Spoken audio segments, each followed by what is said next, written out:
I don't know too much about these rating systems, but I found Zetas and I just kind of randomly went to someone here who said she might be the meanest spirited,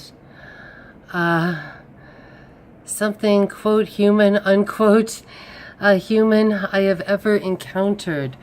There are some that are average. I think there were maybe even one or two that were actually even good. But someone said I was her TA a couple of years ago. I think that lady should be brought up in front of the war crimes court in The Hague for things she did to those poor students. She might be the meanest spirited, quote unquote, human I have ever encountered. Sorry, I didn't get the whole thing in there. I didn't realize the person was also her TA.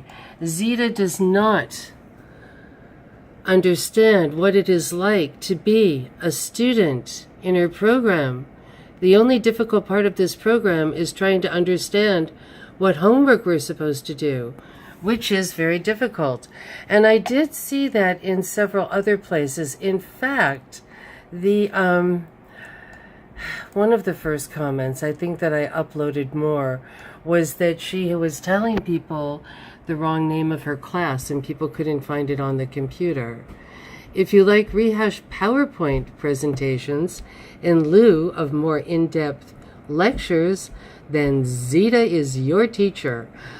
I took her class hearing she was a taskmaster, but her confused assignments and obvious lack of time management, she usually teaches 3 courses at the same time, made it hard to learn from.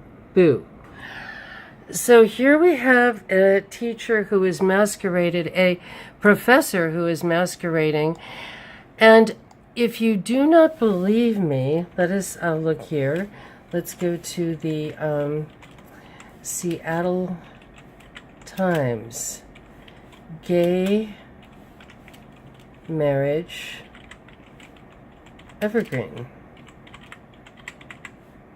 Okay. Let's take a look. How Evergreen State professor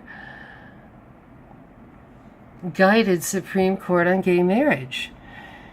So you can't really say, I guess you can try to have your cake and eat it too. Oh, we're going to be influential. Oh, I'm just a private citizen saying no military, no military, no military. And yes, the other commissioners were horrified. I don't know if there are any great shakes or not either. I don't see any vision down at that place. It's a money-making venture. And they supposedly like lose money or something. Like we pay our taxes for that place. It's supposedly public, which means we pay for it. But the companies, these Chinese companies, these logging companies, are all profiteering from it. So isn't that rather lovely? Sorry, there's just a lot here. There are a lot of loose ends, but they tie up into something huge and something that won't go away. And it's really, really ultimately creepy.